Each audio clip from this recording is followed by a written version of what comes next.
Some people believe they have lost everything, and yet fate still finds something left to take, or to give back. Tonight's story begins in a room where no one dared to breathe. 12 people stood pressed against the wall, heads bowed, not a sound. At the head of the table, beneath a some people believe they have lost everything, and yet fate still finds something left to take, or to give back. Tonight's story begins in a room where no one dared to breathe. 12 people stood pressed against the wall, heads bowed, not a sound. At the head of the table, beneath a chandelier cold as ice, a man sat motionless in a wheelchair. His eyes were locked on the plate before him.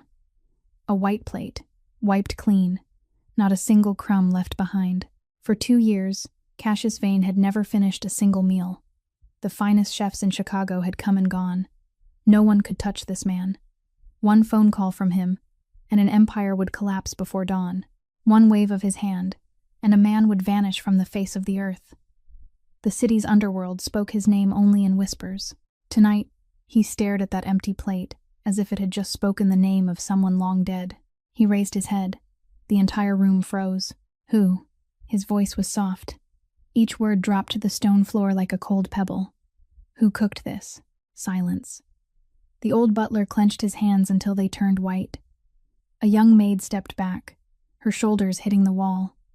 Because with Cassius Vane, a question was never merely a question. It was the beginning of something, and that something was rarely kind. The kitchen door swung open. A woman stepped out. Flour still dusted her apron. Her hands were clasped tight against her chest. Her face was drained of all color. Her name was Maren Holloway, 27 years old, only 3 weeks into this house. And now, beneath the weight of 12 staring eyes, she could think of only one thing: not again. Last time, a question just like this one had stripped her of everything: her job, her dignity, her belief that honest people were allowed to live decent lives. She was certain she was about to be thrown out through that gate, in the dead of night, without a penny to her name. She was wrong. What the man in the wheelchair was about to give her was not a dismissal. Why would a single question make an entire mansion hold its breath? Why would a poor maid's meal crack open the coldest heart in all of Chicago? To understand that, we must go back 3 weeks, back to a cold and rainy night, when this woman stood before these towering iron gates, soaked, trembling, and utterly unaware that she was about to step into the home of the most dangerous man in the city. If you believe that kindness can take root even in the darkest of places, tap like and share this story to pass that belief along to others. And don't forget to subscribe to our channel, so you never miss the stories that touch the heart, night after night. 3 weeks earlier, on a November night, rain poured down over Chicago as though the sky itself were emptying out its anger. Maren Holloway stood on the stone steps of a luxurious mansion on the North Shore. Her only luggage, an old cloth bag, clutched tightly in her hands, and inside her, something had shattered in a way that would never heal again. Mrs. Prescott, the mistress of the house whom Maren had served for 14 months, stood blocking the doorway, her face as cold and still as a frozen lake in the dead of winter. In her hand was the emerald-studded bracelet that had been reported missing that morning. "I didn't take it, ma'am." Maren's voice was steady, neither pleading nor trembling. She had said that sentence 3 times tonight, and each time it had struck the same wall of contemptuous silence. "I've never touched anything that didn't belong to me. You know that, Mrs. Prescott." Merely curled her lip. "Things don't grow legs and walk away on their own, girl. And in this house, there's only one person who came from some little town nobody's ever heard of." From inside her coat, she drew out the letter of recommendation. Maren had spent more than a year working so hard to earn, the one piece of paper that proved she was a decent and trustworthy worker. Then, right before Maren's eyes, the woman tore it in half, then into quarters, letting the scraps fall into the puddle at her feet like wilted petals. "You'll never work in this neighborhood again. I'll see to that." Maren lowered her eyes to the pieces of paper dissolving in the rainwater. She didn't cry. She had learned long ago that tears were a luxury people like her couldn't afford, especially not in front of those who were only waiting to see her collapse. She straightened her back, lifted her head, and stepped down from the porch, leaving the heavy oak door to slam shut behind her like a sentence being passed. The rain swallowed her the moment she reached the sidewalk. Water soaked through her thin coat and seeped all the way into her bones. The streets were empty, yellow streetlights spilling weakly across the gleaming asphalt. Marin kept walking, not knowing where she was going, knowing only that if she stopped, she would fall apart. In her coat pocket, her old phone began to vibrate. She knew who it was before she even looked at the screen. St. Agnes Hospital. Her hand was numb with cold as she answered, and the voice on the other end, gentle yet carrying that familiar weight, reminded her of the cost of her younger sister Lila's heart surgery. Lila, 22 years old, the only person Marin had left in this world after their parents were gone. Lila's heart had been weakening since birth, and the doctor had said that if she didn't have surgery within the next few months, there would be no chance left. The number the hospital had given her was so enormous that Marin didn't even dare repeat it silently in her head. She had worked 2 jobs. She had gone hungry. She had saved every loose coin, and now the only job she had left had just been taken from her, along with the honor she had once believed no one could steal. She leaned against the cold brick wall of an alley, her breath breaking unevenly.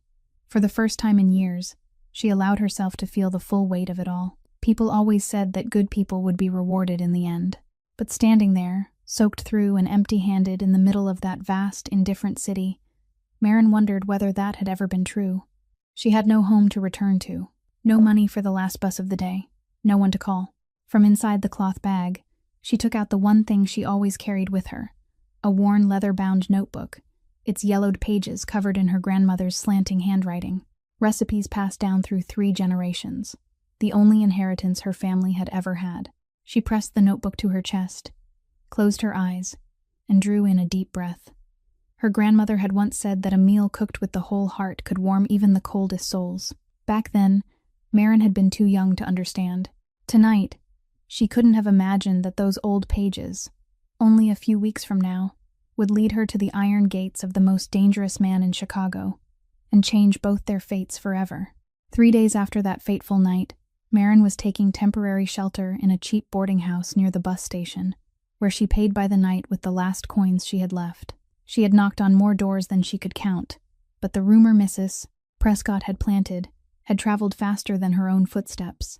No one in the wealthy neighborhood would hire a maid accused of stealing, no matter how much she swore she was innocent. Marin began to understand that there were stains that didn't belong to you, yet still clung to you as stubbornly as darkness. It was on that drizzly afternoon, just as she stepped out of a diner that had refused to take her on as a dishwasher, that an older man stood waiting beside a sleek black car. He had neatly combed silver hair, a posture as straight as an old pine tree that refused to bow to the passing years, and calm eyes that watched her in the manner of a man who had been observing her long before she realized it. He introduced himself as Silvio and said he had a job offer for her. Marin stepped back, wary, because she had learned that offers that came too easily often carried a price far too high. She asked him directly what he wanted, and whether he knew what people were saying about her. Silvio only gave a slight nod, his gaze never wavering, then replied that he knew far more than the rumors. He said he had spent the past 3 days looking into her, had spoken with the vegetable seller at the market where she often stopped, with the elderly neighbor from her old lodging house, and even with the gatekeeper who had once worked with her at the Prescott home. And all of them had told the same story, of a girl who would rather go hungry than take even a scrap of leftover bread by mistake, of someone who had once returned a wallet full of money found on the street, while she herself didn't have enough for dinner. In a low, certain voice, he said that the bracelet had never left Mrs. Prescott's drawer, that it had merely been an excuse to throw out a worker the woman no longer wished to pay, and that in a city crowded with people willing to sell their consciences for the smallest profit, someone who could still keep her integrity in the depths of desperation was so rare that she almost no longer seemed to exist. Marin stood there in silence, unable to understand why a stranger would go to such trouble to learn about her, and even less able to understand why the honesty that hadn't helped her keep her job had suddenly become something someone needed. She asked him what he needed her to do, and whom she would be working for. Silvio was silent for a moment, then said he represented a powerful family, and that inside that house there was an elderly woman slowly sinking into forgetfulness, a mother who had lost almost all of her memories and her will to live after a loss too great to bear. He told her they had brought in the finest nurses, the ones paid the most generous wages, but one came and another left, because the old woman drove them all away, threw aside every tray of food, and refused every unfamiliar hand that only knew how to work for a paycheck. He said what that house needed wasn't a nurse with certificates, but a person with a real heart, someone who cared for others not because she was paid to do it, but because that was the nature of who she was. And after 3 days of searching across the city, he believed that person was her. Maren looked into those aged yet resolute eyes, and for the first time in many days, she felt that someone was seeing the truth of who she was, instead of the label others had pasted onto her. She thought of Lila lying in a hospital bed, waiting, of the enormous amount of money she still had no idea how to find, and she understood that she had no right to refuse any chance placed before her. She asked him about the wages, and when Silvio named the amount, she had to hold her breath, because it was many times more than anything she had ever earned. He added that the house had its own rules that had to be respected absolutely, and that there were things inside it she shouldn't ask about and shouldn't repeat. That warning should have made her hesitate. But when a person has reached the very end of despair, even a half-open door into darkness can look like light. Maren nodded, picked up her worn old cloth bag, and stepped into the black car, completely unaware that the iron gate it was carrying her toward would close behind her on an entire old world, and open before her a fate she had never dared imagine. The car drove for nearly an hour before turning onto a private road that climbed the hill overlooking Lake Michigan, where the towering iron gate opened and then closed behind them, like a silent vow. The mansion appeared in the gray evening light, a massive block of stone with dark windows like tightly shut eyes, beautiful and cold in the way of a place that had forgotten the sound of laughter long ago. Maren stepped across the threshold and felt it at once. The chill that didn't come from the weather but from the very air inside. A heavy stillness lying over every room, like a thin layer of dust covering expensive things no one cared enough to touch. This was a house wealthy enough to overwhelm anyone, and yet it sat silent as a lavishly decorated tomb, and Maren suddenly understood that money could buy everything except life for a home that had already died. Silvio led her through long, endless corridors, their footsteps echoing lonely against the stone floor, until he stopped before a room at the far end of the second floor. Before opening the door, he turned to her, lowered his voice, and gave her instructions she would have to carve into her memory if she wanted to remain in this place. He said she must never ask about the family's past, must never pry into locked rooms, and most important of all, he looked straight into her eyes as he said this. No matter what happened, no matter under what circumstances she met the master of the house, she must absolutely never let her gaze fall to his legs. Maren didn't understand why, but she nodded, remembering that warning as though it were a sacred law. Then the door opened, and she met the person she had been brought there to care for. Beside the large window overlooking the lake, an elderly woman sat motionless in an armchair, her eyes turned toward the gray emptiness outside, though she seemed to see nothing at all. This was Mrs. Edith Vane, and from the very first glance, Maren recognized the loneliness in the way she sat, the posture of someone who had lived too long inside the private room of memory and had forgotten the way back to the present. Silvio stepped forward and gently introduced Maren to the old woman. But Mrs. Edith didn't turn her head, didn't blink, as though his voice were nothing more than wind slipping through a crack in the door. He let out a soft sigh, one that had clearly become far too familiar, then told Maren that this had been her condition for the past 2 years, that there were days when she refused to eat even a single bite, and nights when she called out the names of people who were no longer alive. Maren moved closer, knelt beside the old woman's chair, and instead of speaking the hollow words so many nurses before her must have offered, she simply laid her hand over the wrinkled, icy hand of the woman before her, a small and gentle gesture, the gesture of someone who understood that sometimes a sincere presence could speak far more than 10,000 words. Mrs. Edith didn't respond, but she didn't pull her hand away either, and to Maren, that alone was already a beginning. It was in that very moment, when she lifted her head, that she caught a fleeting glimpse at the far end of the hallway, through a half-open door, of a man sitting in a wheelchair, still and silent in the shadows, watching her quietly. She couldn't see his face clearly, only the broad, unmoving line of his shoulders, and some invisible force radiating from the man seated there in the darkness, something that made this vast house seem to hold its breath, something that made her heart suddenly beat faster, though she didn't yet understand why. Remembering Silvio's warning, she quickly lowered her eyes and didn't dare look for long, but the feeling of being watched by that gaze from the shadows still followed her as she stood, followed her all the way back to the small room set aside for the servants, and settled inside her as a vague premonition that the mysterious man sitting in the darkness, though she had never spoken a single word to him, would one day become the person who would decide her fate in a way she couldn't possibly foresee. The first days inside the mansion passed in caution. Maren learned to move quietly through the corridors, learned the hours and habits of the house by heart, and gradually realized that this place operated by rules she still couldn't fully understand. There were men in dark suits who came and went in silence, conversations that stopped dead whenever she walked past, and a room on the ground floor, the master's study, where the door was almost always closed, and no one was allowed to go near it unless summoned. One evening, when Maren carried down a tray of tea according to Silvio's instructions, she accidentally came close to that room just as the door stood slightly open, and what she witnessed in those few short minutes forever changed the way she saw the man in the wheelchair. Inside, Cassius Vane sat behind the large wooden desk, half his face sunk in the yellow lamplight, calm in a way that was terrifying.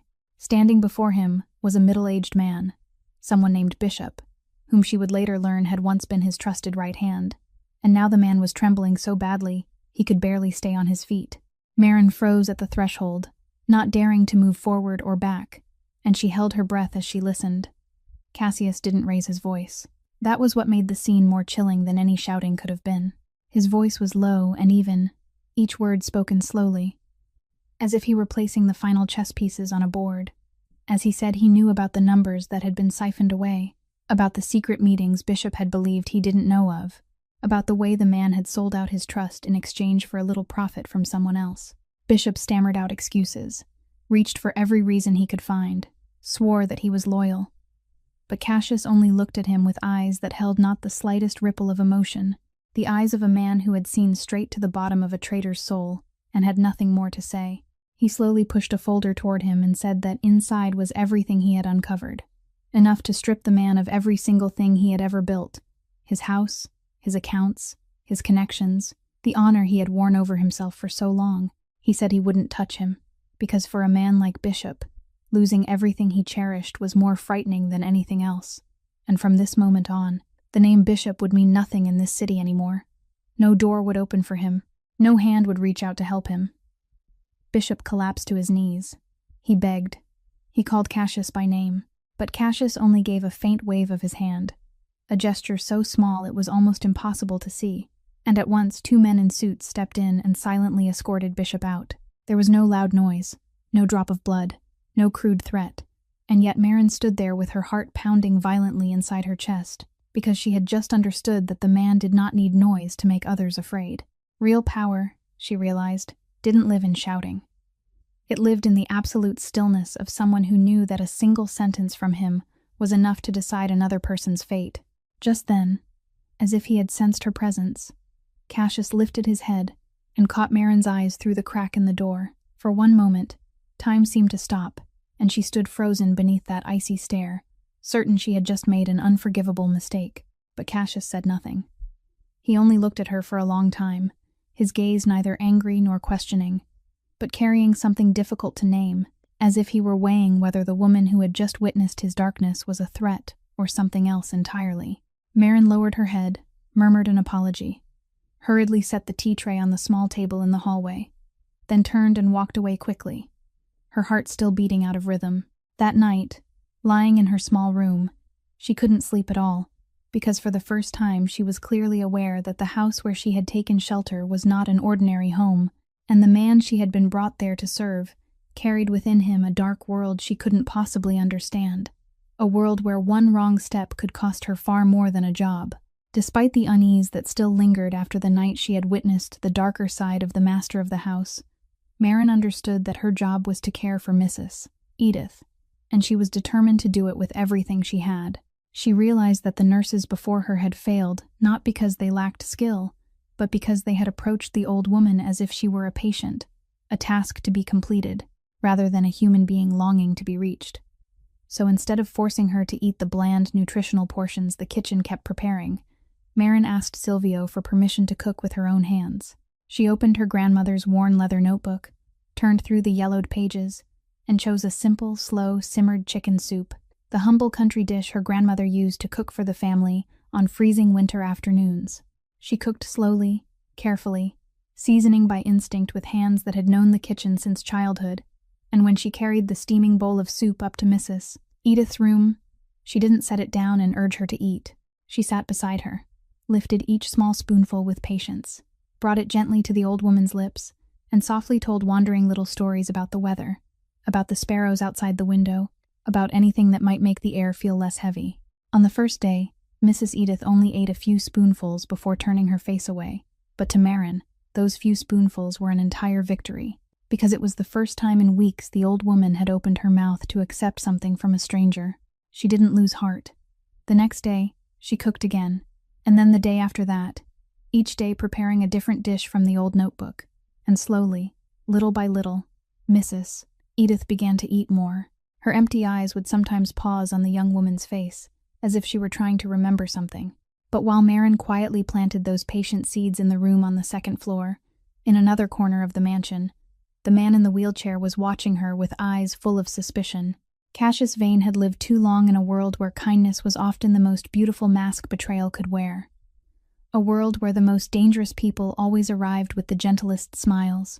He didn't believe in goodness without purpose, and the fact that a strange maid had suddenly begun pouring her whole heart into caring for his mother as though she were her own family only made him more suspicious. In the underworld he ruled, he knew perfectly well that his enemies, especially a name quietly rising in power, Royce Tillman, would stop at nothing to plant someone inside his own house, to watch, to listen, to wait for the chance to strike. A woman so honest she was almost impossible to believe, appearing at the very moment his family was at its weakest, could easily be a sharpened knife wrapped in velvet. So, one evening, he called Silvio into his study and quietly ordered him to investigate the girl again, this time more thoroughly, digging deeper into every corner of her past, every phone call, every relationship, every dollar that moved in and out of her account. He wanted to know whether her kindness was real, or only the perfect disguise for a plot. Silvio bowed his head and accepted the order, though deep in his heart he already had his own answer. In the days that followed, he silently followed every trace of Marin's life, and everything he found only strengthened his original belief. He discovered that every bit of the meager wages she earned went to a hospital, where a young woman named Lila was lying in wait for heart surgery. He found the letters she had written to her younger sister, lines overflowing with love and with the private fear she never allowed anyone else to see. He found no connection to Royce, not one suspicious call, not one strange payment, only a woman bending beneath the weight of carrying the life of the only family she had left in the world. When Silvio brought these things back and reported them, Cassius remained silent for a very long time, and for the first time since the day his heart had turned to stone, something vague stirred softly inside his chest, a question he himself didn't yet dare answer. Whether there truly still existed in this world a kind of goodness that asked for nothing in return. The turning point came on a late autumn afternoon, when Marin was cleaning Mrs. Edith's room and happened to discover an old piano tucked away in the corner, its lid covered with a cloth faded by all the long years no one had touched it. She drew the cloth back, and beneath the lid, she found a yellowed stack of sheet music, pages turned so many times that their edges had gone soft, and on the first page was a neat handwritten line, faded now, bearing the title of an old lullaby. Marin didn't know how to play the piano, but she had heard that melody somewhere in her own childhood, and a thought suddenly flashed through her mind. She found an old record player in the storage room, cleaned it carefully, then searched until she found a recording of that very melody. The next afternoon, when golden sunlight spilled gently through the window overlooking the lake, Marin placed the record player beside Mrs. Edith's chair and quietly let the music begin. The first notes rose into the room, tender and trembling like an echo from a world long gone, and the miracle began. Mrs. Edith, who for so many weeks had only sat motionless, staring into an endless emptiness, suddenly began to turn her head. Her eyes, always veiled by the mist of forgetting, shimmered back to life like the lake reflecting sunlight after a long rain. Her wrinkled hands trembled softly, and her fingers began to tap the rhythm in the air, as if they still remembered the piano keys her mind had forgotten. Marin held her breath, not daring to move, afraid that even the smallest sound might be enough to dissolve this fragile moment. Then Mrs. Edith began to sing, her voice hoarse from having gone unused for far too long, softly humming along with the words of the song, each syllable broken yet clear, like a little stream finding its way home after years of drought. Tears rose in Marin's eyes, but she smiled, and she gently took the old woman's hand. At that very moment, Mrs. Edith turned to look at her, and for the first time since the day Marin had entered this house, the old woman's gaze truly came to rest on the young woman's face, seeing her, recognizing her presence. Her dry lips moved, and in a weak but deeply tender voice, she called her name, Marin, as if that name were something precious she had kept somewhere among the scattered pieces of memory still left inside her. Marin's heart seemed to break open, because she knew that to remember someone's name, a person had to have truly let that person into her heart. Mrs. Edith smiled, a tiny, trembling smile, yet strangely warm, the first smile this house had seen after so many freezing winters. She said that this melody, she had once sung it to her son when he was little, on the nights when he couldn't sleep, and that it had been so very long since she could remember why she had forgotten it. Marin only tightened her hand gently around the old woman's, and let the music continue to drift through the sun-filled room. What neither woman knew was that beyond the half-open door, Cassius Vane sat silently in his wheelchair, and he had witnessed the entire moment. He heard his mother's singing voice, the voice he had believed he would never hear again, and he saw her smile, the smile he thought had been buried along with everything he had once loved. His hand closed around the arm of the chair so tightly that his knuckles turned white, not from anger, but from a fierce emotion he had not allowed himself to feel in far too long, something that felt like hope and pain at once, clawing inside his chest. That young woman, with nothing but patience and gentleness, had done what all his money and power had failed to do for the past 2 years. And for the first time, Cassius began to look at her not as a suspicion, but as a mystery he found himself longing to understand. And now, 3 weeks after that cold, rainy night, we have returned to the exact moment where the story began, to the very second when the entire room froze, as the man in the wheelchair asked who had cooked the meal before him. Marin stood there, flour still clinging to her apron, her heart pounding hard, and with every last ounce of courage she had left, she softly answered that she was the one who had cooked it. She added, her voice trembling but without denial, that she was sorry if she had done anything wrong, that the head cook had fallen ill today and Silvio had asked her to take care of dinner, that she had only cooked from her grandmother's old notebook and hadn't meant to step beyond her duties. She bowed her head and waited for his fury, waited for the dismissal she was certain would come crashing down on her. But it didn't come. Instead, there was a silence so long it was almost unbearable, and when Marin timidly lifted her head, she saw something no one in that room had witnessed for the past 2 years. The most powerful man in Chicago sat motionless, and on his face, cold as marble, something was beginning to crack, because the simple dish she had just served, a stew fragrant with bay leaves and red wine, was the very dish his late wife used to cook, the only woman who had ever made his heart tremble, the woman who had taken all the light in his life with her when she left this world 2 years before. Through all those 2 years, he had pushed away every meal, not because they tasted bad, but because not one of them carried the flavor of memory, the flavor of those evenings when this house was still filled with laughter, when he was still a man who knew how to love instead of a ghost, sitting in the shadows, counting his own wounds. And yet tonight, when the first spoonful touched his tongue, a door he had locked tight and thrown away the key to suddenly opened, and memory rushed back like the tide, so vivid that he could almost hear her voice beside his ear, almost see her figure standing in the kitchen with her radiant smile. He had eaten, spoonful by spoonful, without realizing that he was eating, without realizing that tears had risen to the corners of eyes that had long forgotten what tears felt like, until he looked down and saw the plate completely empty for the first time in 2 long, endless years. Cassius looked at the woman standing before him, the woman who had unknowingly touched the deepest hidden wound in his soul, and in her eyes he saw none of the calculating fear of those who waited only to use him, nor any trace of the pity he despised. There was only clear sincerity and genuine concern. He spoke, and his voice was still low and quiet as always, but this time it lacked its usual cold edge, as he asked where she had learned to cook this dish. Marin answered that it was her grandmother's recipe, written down long ago, and that her grandmother used to say a meal cooked with the whole heart could warm even the coldest souls. The sentence touched the very center of his pain like a needle, and Cassius fell silent for a long time.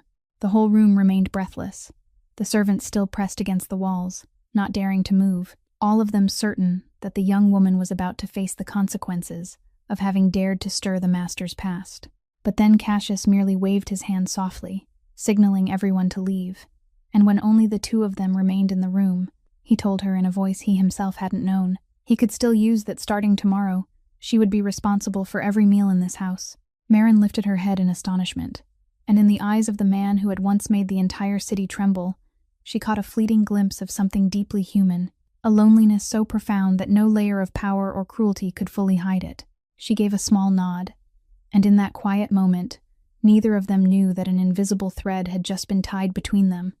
A fragile thread woven from a meal, a memory, and a loss they both carried in their hearts in very different ways. That night, after Marin's dish awakened things he had believed had long since fallen asleep, Cassius sat alone in his dark study, and the past he had tried to bury for 2 years rose up with a force he couldn't hold back. He remembered that woman, Adeline, the wife who had stepped into his life like a beam of sunlight slipping through the crack of a prison door. In the underworld, full of betrayal and cold blood where he had been born and raised, she had been the only pure thing he had ever had, the one who wasn't afraid of the man he was, the one who could see through his cruel shell and touch the last remaining human part inside him. She had taught him that power didn't have to come hand in hand with loneliness, that even a man like him deserved to be loved.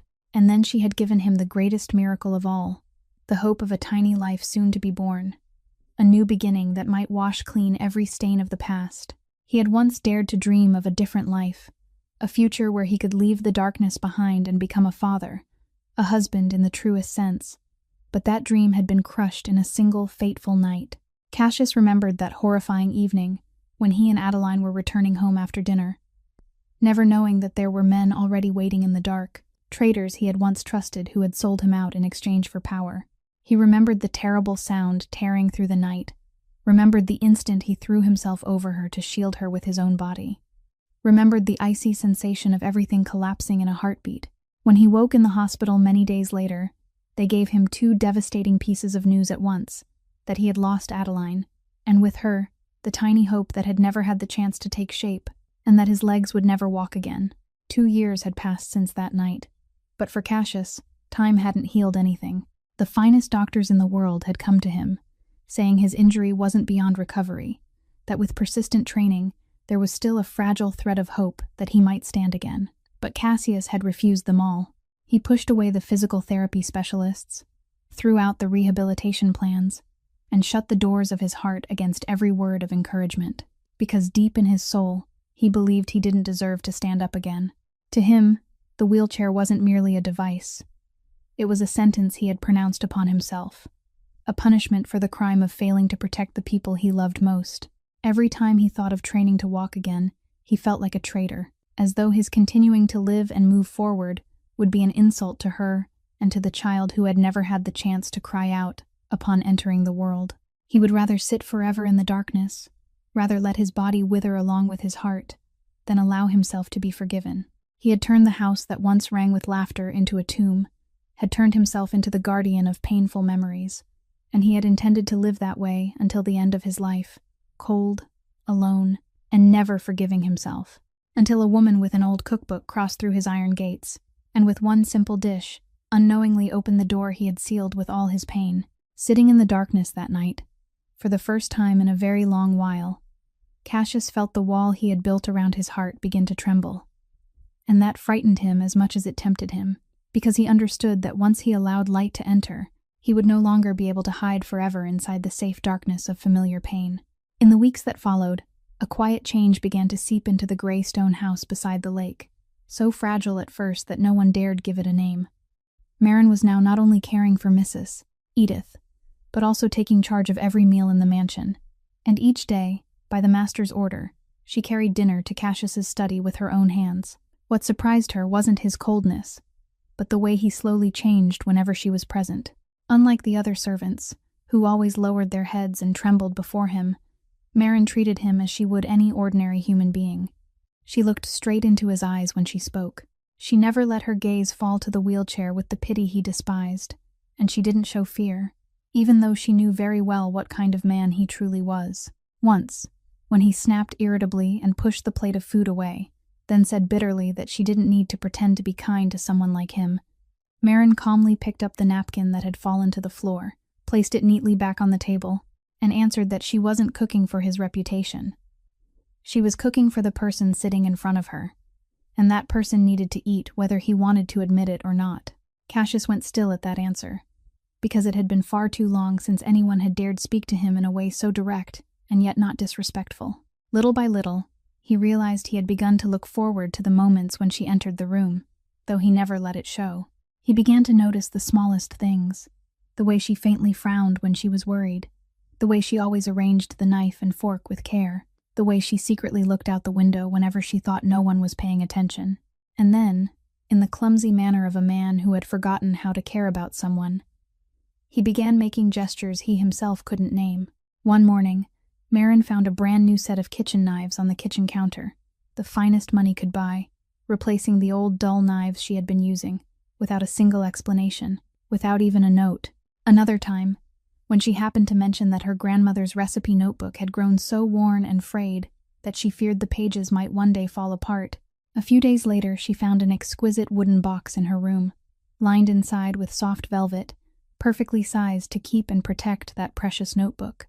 Marin knew at once who was behind those silent gifts, but each time she tried to thank him, Cassius looked away, changed the subject, or pretended not to know what she was talking about, as if admitting his concern were something unbearably difficult for a man who had lived too long inside a shell of ice. But what truly made Marin's heart tremble wasn't the gifts. It was the time she accidentally caught him watching his mother from afar, with a gaze strangely tender, the gaze of a son who had once lost his mother inside her own mind and was now cautiously hoping to find her again. One night, after the whole house had fallen asleep, Marin went down to the kitchen for water and found Cassius sitting alone beside the large window, looking out at the lake glittering beneath the moonlight, and for reasons she didn't quite understand, she didn't leave. Instead, she quietly brewed 2 cups of hot tea, set one before him, and sat down in the chair nearby. They didn't say much, only sat together in the stillness of the night. But within that silence there was a warmth they both could feel, an understanding that needed no words.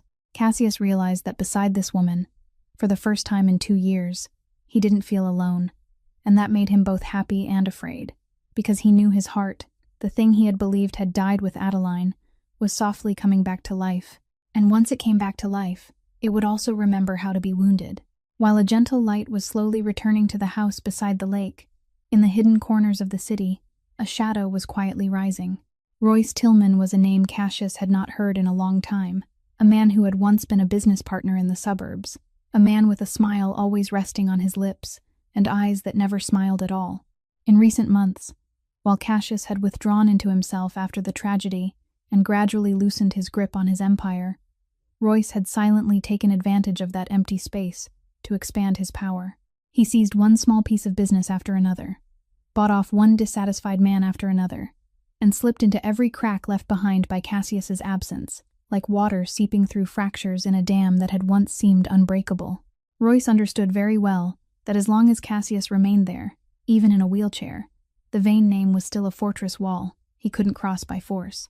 So he chose another path, one more patient and far more dangerous. He decided to gnaw at that empire from within, weakening it little by little until it collapsed on its own. To do that, he needed information. He needed to know exactly what was happening inside the house by the lake. He needed to find the weakness of the man the entire city still feared. And in the process of spreading his web of informants, one name fell into his sights. The name of a woman who had recently appeared inside the Vane mansion. A maid named Marin Holloway. Royce had his people look into her, and the clues led him to a connection even Marin herself could never have imagined. It turned out that Mrs. Prescott, the former employer who had falsely accused Marin and thrown her into the street on that cold, rainy night, had long been a link in Royce's business network. That wealthy woman from the North Shore was not merely some upper-class lady, but someone who had dipped her hands into Royce's shady dealings in exchange for profit, and the way she had pushed Marin out of her house was actually part of a larger calculation Marin had never known about. When Royce heard from his men that the girl Mrs. Prescott had cast aside was now living directly inside Cassius Vane's home, he smiled with sinister satisfaction, because he realized fate had just handed him a valuable chess piece. He sent someone to meet with Mrs. Prescott, stirred up the old story, and from that woman's malicious account, he slowly built a plan in his mind. A poor girl carrying the crushing debt of her sister's surgery on her shoulders, a human being standing at the end of the road, in Royce's eyes, was exactly the kind of person easiest to manipulate, easiest to buy, and if she couldn't be bought, then still easy enough to use. He began having people watch Marin's every movement, patiently waiting for the right moment, like a predator lying still in the brush, waiting for its prey to step within reach. Meanwhile, at the house beside the lake, Silvio, with the sharp instinct of a man who had lived his whole life in the underworld, began to sense that something was wrong. He noticed faint signs, a strange car appearing near the gate from time to time, a few probing questions from unfamiliar men, an invisible tension slowly thickening around the mansion. He brought his concern to Cassius, and for the first time in a very long while, the eyes of the man in the wheelchair flashed with the cold, sharp light of a wolf, catching the scent of danger.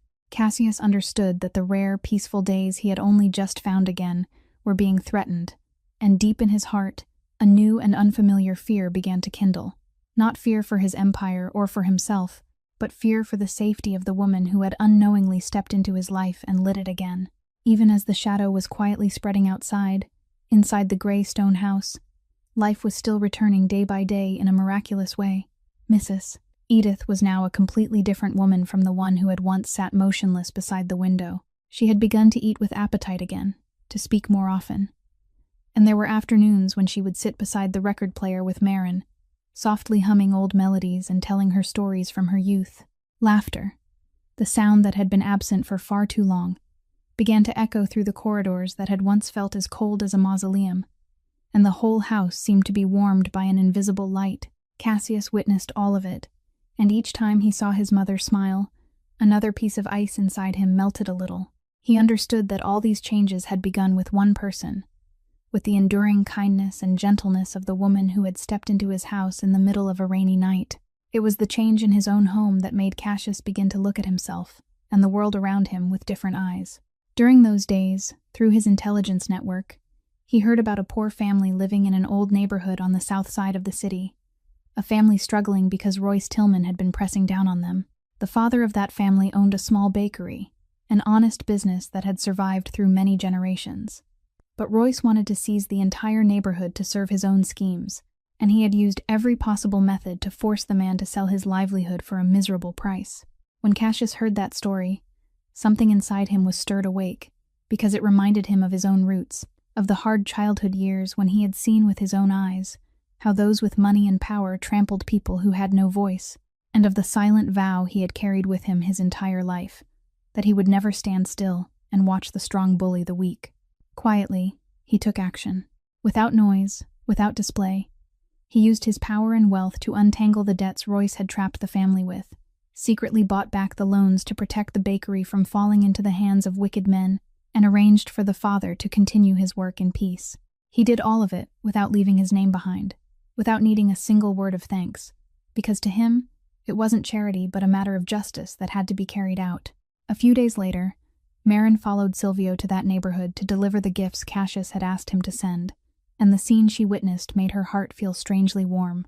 In front of the bakery that had been saved from evil hands, the children in the neighborhood were running and playing, their faces bright and innocent, each of them holding a hot pastry fresh from the oven, their clear laughter ringing through the small street. Marin looked at those well-fed and happy children, looked at the father standing inside the bakery with relief and gratitude in his eyes, and she suddenly understood something profound about the man she was slowly growing to care for. Beneath the cold and ruthless shell that the entire city feared, Cassius Vane carried a heart that knew how to ache at the suffering of others, a man willing to use his own terrifying strength to shelter fragile lives. When she returned to the mansion, Marin went to him, and she didn't say much. She only told him softly that she knew what he had done for that family, and that this world needed more people like him. Cassius turned away and gave no answer, but at the corner of his eye, Marin caught a fleeting glimpse of a gentle light that even all those layers of icy armor couldn't hide. That fragile joy and peace didn't last long. Late one afternoon, while Marin was preparing dinner in the kitchen, the old phone in the pocket of her apron began to vibrate, and the moment she saw the words on the screen, a dark premonition tightened around her chest. It was a call from St. Agnes Hospital. The voice on the other end, though trying to maintain professional calm, couldn't hide its urgency as it told her that Lila's condition had suddenly taken a turn for the worse, that her fragile heart no longer had the strength to hold on much longer, and that the surgery originally planned for a few months from now would have to be performed immediately if they still wanted to save her life. Marin's hand began to tremble, and the knife she was holding slipped from her fingers and fell onto the cutting board. They told her the payment had to be made before the operation could proceed, an enormous amount that, even after she had saved every dollar of her wages all this time, still remained far beyond her reach, a distance she didn't know how to close in such a short span of time. She stammered, begging them to give her more time, begging them not to abandon her sister, but the answers that came back were only the polite helplessness of a cold machine. When the call ended, Marin stood rooted in the middle of the kitchen, feeling as though the whole world had just collapsed beneath her feet. Lila was all she had left in this world, the reason she had forced herself to walk through so much humiliation, the only light that had held her here after their parents were gone. The thought that she might lose her sister left her numb with pain. She retreated into a hidden corner of the kitchen, where no one could see her, leaned back against the cold wall, and slowly sank down. But even in that moment of utter despair, Marin still wouldn't allow herself to cry out loud. She was used to swallowing pain back into herself. She was used to bearing every burden alone, without troubling anyone else. She pressed a hand tightly over her mouth, her shoulders shaking in waves, silent tears rolling down her face without a single sound escaping, because to her, letting others see her weakness, becoming a burden to someone else, was something her pride would never allow. She thought about asking for time off so she could run from place to place looking for help. She thought about borrowing money, even though she knew no one would lend to a woman carrying a stained reputation like hers. She thought of every desperate possibility. Yet not once did she think of asking Cassius for help, because to her, no matter who he was, she was still only an employee, and she would rather collapse on her own than take advantage of his kindness, or turn the fragile feelings beginning to grow between them into a debt of gratitude. What Marin didn't know was that while she was silently carrying her pain in that dark corner of the kitchen, Cassius happened to be rolling past in his wheelchair. He had meant to come into the kitchen to find her, as had become his habit each evening. But when he saw the figure of that strong woman curled in the corner by the wall, her thin shoulders trembling as she fought to hold back despair, he stopped at the threshold. He didn't enter. He didn't speak, because he understood better than anyone the feeling of wanting to fall apart in solitude without being seen. But from the darkness, he heard the broken whispers she unknowingly let slip, heard Lila's name, heard the terror of losing the only loved one she had left, and his hardened heart tightened. He silently rolled his wheelchair back, his face submerged in shadow, but his eyes already lit with a quiet resolve. That night, in his study, Cassius picked up the phone and made a call, his voice low and decisive, and the wheels of fate, once again, began to turn in a direction Marin could never have imagined. 2 days after that desperate night, while Marin was still silently racking her mind for every possible way to manage, and still finding no way out, her phone rang again, and this time, the voice on the other end brought news that made her think she must be dreaming. They told her that the entire cost of Lila's surgery had been paid in full, that the operation had been arranged with the finest team of doctors, and that her sister had now passed through the danger and was slowly recovering in a miraculous way. Marin stood frozen, unable to believe her own ears. She asked again and again whether there had been some mistake, who had paid such an enormous sum, but the person on the other end only replied that it was the wish of an anonymous benefactor who wanted to remain unnamed. Tears spilled down her face, but this time they were tears of overwhelming joy, of relief after so many days of carrying the weight of absolute fear. For many days afterward, Marin couldn't stop wondering about the identity of that mysterious benefactor. She didn't know anyone wealthy. She had no relative with that kind of means. And the more she thought about it, the more one name kept rising in her mind, though she didn't dare believe it. Then one afternoon, when she happened to be helping Silvio organize a pile of documents in the study, her eyes accidentally passed over a file lying on the desk, and her heart seemed to stop when she saw the familiar logo of St. Agnes Hospital along with Lila's name on the pages. Everything became clear in that instant. The silent benefactor who had saved her sister's life, the person who had quietly taken on the burden she had believed would crush her, was none other than Cassius.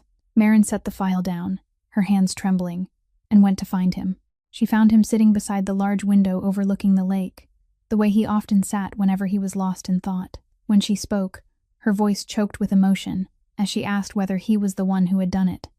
Cassius didn't turn around. He was silent for a moment, then only answered quietly that he didn't like debts, that she had cooked decent meals for this house, and that they could consider it his way of paying her wages. But Marin understood that this was only the cold shell of words he used to hide his heart. Because no wages in the world could ever be that great, she stepped in front of him. And this time, no longer holding herself back, she let the tears stream down her face. She told him that he had saved the most precious thing in her life, and that she didn't know how she could ever repay him enough.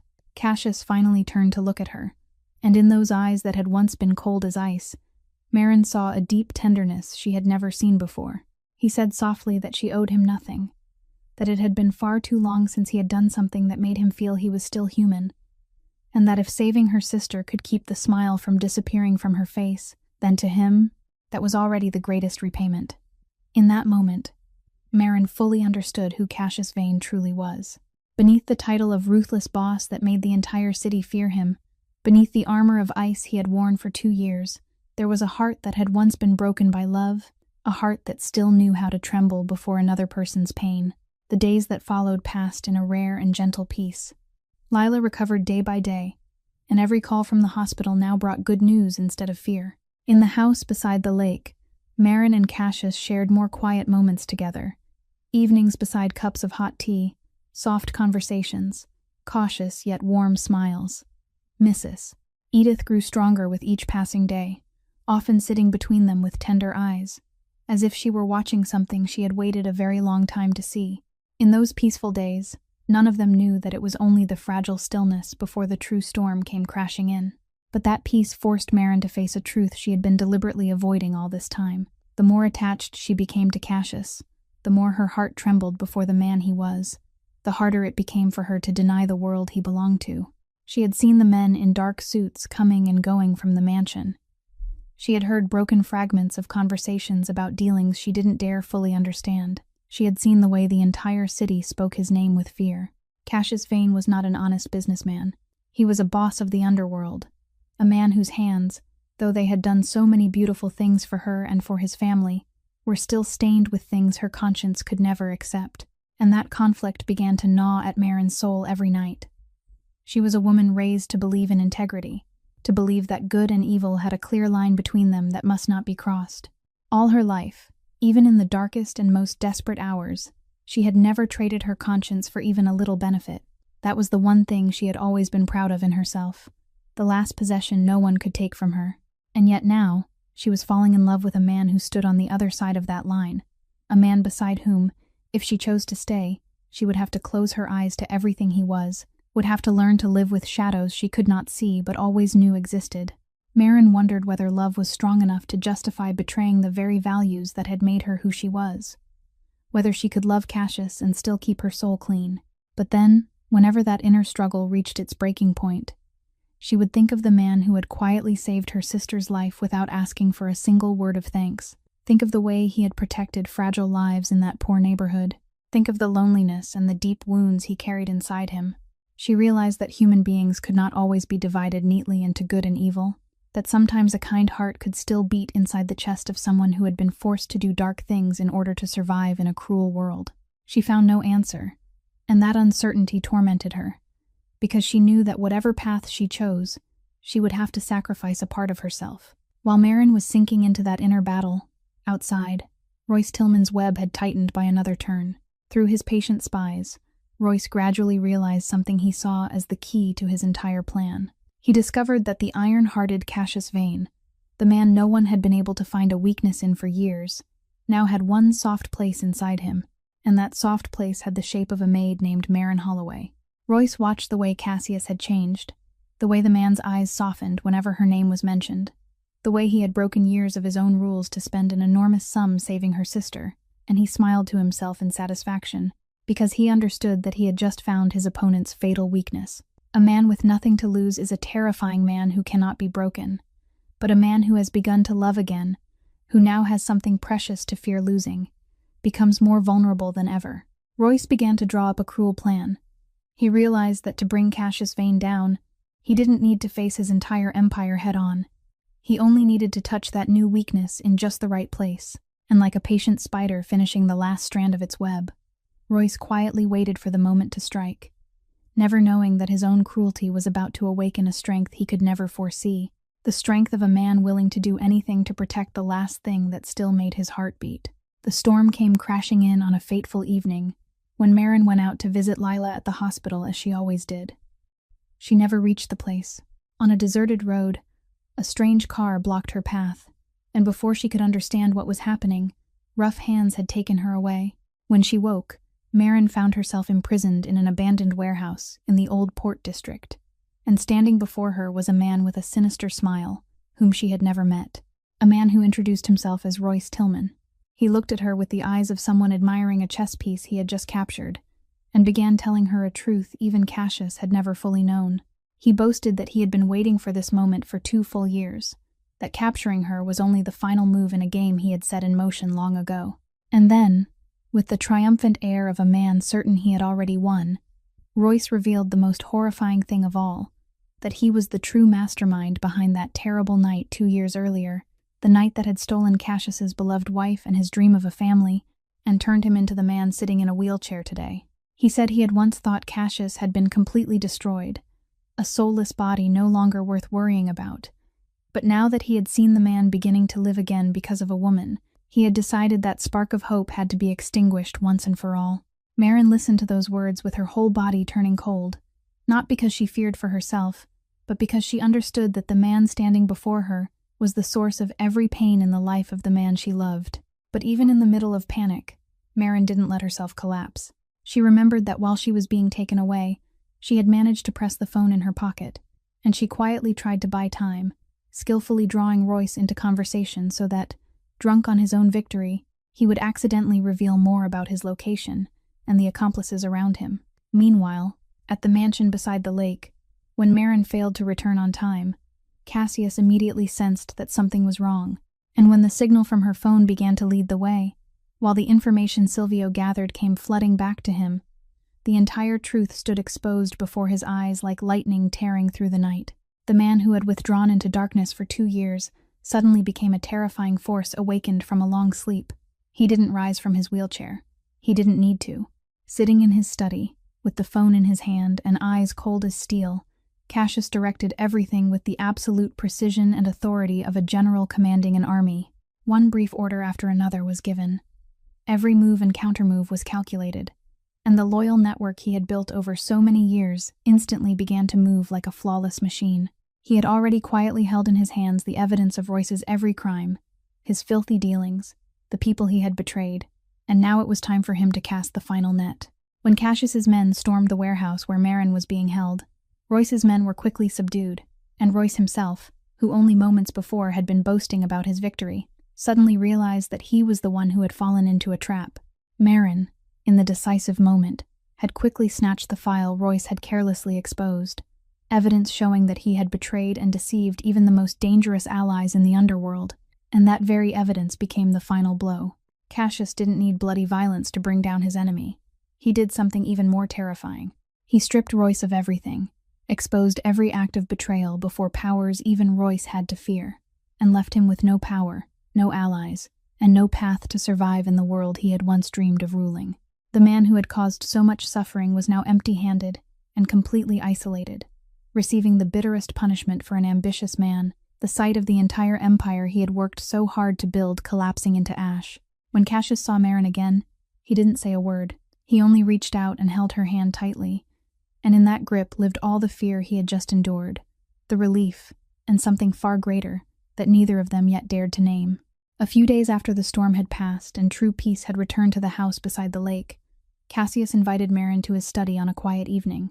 There was something different in the air, a solemnness, and also a trembling she could sense in the man who had always seemed so composed. On the wooden desk before him lay a small object covered with a piece of soft cloth. Cassius looked at it for a long while, as if gathering every bit of courage he had, then slowly drew the cloth away. Beneath it was a small wooden horse, carefully carved by hand, but still unfinished. One of its legs had not yet been completed, and the final lines were still waiting for the hand of its maker. Marin looked at the object without fully understanding what it meant, until Cassius began to speak, and for the first time since she had known him, his voice trembled with emotion. He told her that he had begun carving this wooden horse 2 years earlier, on the nights when he sat dreaming about the child who was soon to be born, the child into whom he and Adeline had poured so much hope and love. He had meant to finish it as a gift for that tiny life, on the day the baby first cried out into the world. But then that fateful night had stolen everything, and this wooden horse had remained forever unfinished, just like his dream of becoming a father, just like an entire future that had been crushed. For the past 2 years, he hadn't been able to touch it, and he hadn't been able to throw it away either. He had kept it as one keeps the deepest wound in one's soul, a painful piece of the past he had believed he would carry until the end of his life. And yet now, he placed it before Marin, giving her the most precious and painful thing he had. He said that throughout 2 years submerged in darkness, he had believed his heart was dead, that he was no longer worthy, and no longer capable of loving or being loved ever again. But she had stepped into his life in the middle of a rainy night, and with her enduring kindness and gentleness, she had done what he had thought impossible. She had warmed this frozen house again, awakened the smile on his mother's face, and softly brought his own heart, the one he had believed had turned to stone, back to life. Cassius looked straight into her eyes, and he said he didn't want her to remain here any longer as a servant. He said that for a very long time, this house had been nothing but a cold tomb, but since she had come, it had truly become a home again, and he couldn't imagine watching it sink back into silence if one day she left. He asked her to stay, not as someone who served in the house, but as a living part of this home, as someone he wanted to walk beside for the rest of his life, someone he wanted to protect and love in the way he had forgotten long ago. Tears rolled down Marin's face as she listened to those words, but these were no longer the tears of shame or despair like the night she had once stood in the rain before an iron gate. These were the tears of someone who had passed through so many storms and finally found a place to belong. The tears of a homecoming after a long journey of being lost. She reached out and cradled the unfinished wooden horse, understanding that he had just given her not only an object, but the trust and the heart he had kept locked away for 2 years.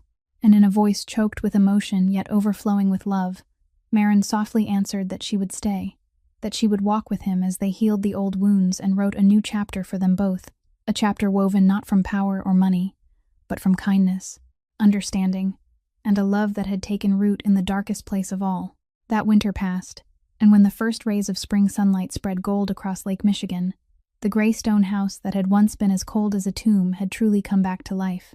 Lila, Marin's younger sister, had fully recovered after the surgery, and on the day the young woman walked into the mansion in good health and threw her arms around the sister who had sacrificed everything for her, the whole house seemed to overflow with a simple, tender kind of happiness. Mrs. Edith had now returned to the gentle and clear-minded woman she had been in the old days. She loved Marin as though she were her own daughter, and she often sat for hours beside the old piano, playing the melodies she had found again within the depths of memory. The house that had once known only heavy silence was now filled with voices and laughter, with the soft clatter of dishes in the warm kitchen, with stories shared around the dinner table each evening. Happiness did not come from grand things, but was woven from those ordinary, humble moments of daily life. And then, one morning, Marin witnessed something she had never dared hope for. Cassius, the man who had refused every effort at recovery for 2 years, had asked the therapy specialists to return of his own will. He began his first training sessions, painful and difficult, sweat gathering on his forehead, his trembling hands gripping the support bars. Marin knew he was doing it not because he longed for perfect legs, but for a reason far deeper than that. For a long time, he had seen the wheelchair as a sentence he had pronounced upon himself, a punishment for the crime of failing to protect the people he loved. And for him, standing again meant forgiving himself, something he had never allowed. But now, for the first time in many years, he truly wanted to move forward, not to run from the past, but to walk toward a future he longed to live, a future with Marin by his side. He had learned that forgiving himself was not a betrayal of those who were gone, but a way of carrying their memory forward into a life lived with decency and meaning. Marin and Cassius's story leaves us with something simple, yet profound. A person's dignity has never been found in whether they are rich or poor, powerful or helpless, standing firmly on their own legs or sitting in a wheelchair. That dignity lies in the way we treat one another, in the kindness we give without asking to be repaid, in the goodness we continue to protect even when life has treated us unfairly. A poor young woman rejected by the whole world can still warm the coldest heart with her sincerity, and a man who believed he had lost everything can still find the light again when he learns to open his heart to love once more. Sometimes, it is in the darkest places that kindness takes root most strongly. And it is the people who seem to have lost all hope who teach us what the true strength of a loving heart really means. If tonight's story has touched your heart, please hit like, share this video with the people you love, and subscribe to our channel so we can continue bringing you many meaningful stories every day. How do you feel about Marin and Cassius's journey? And what part of the story moved you the most?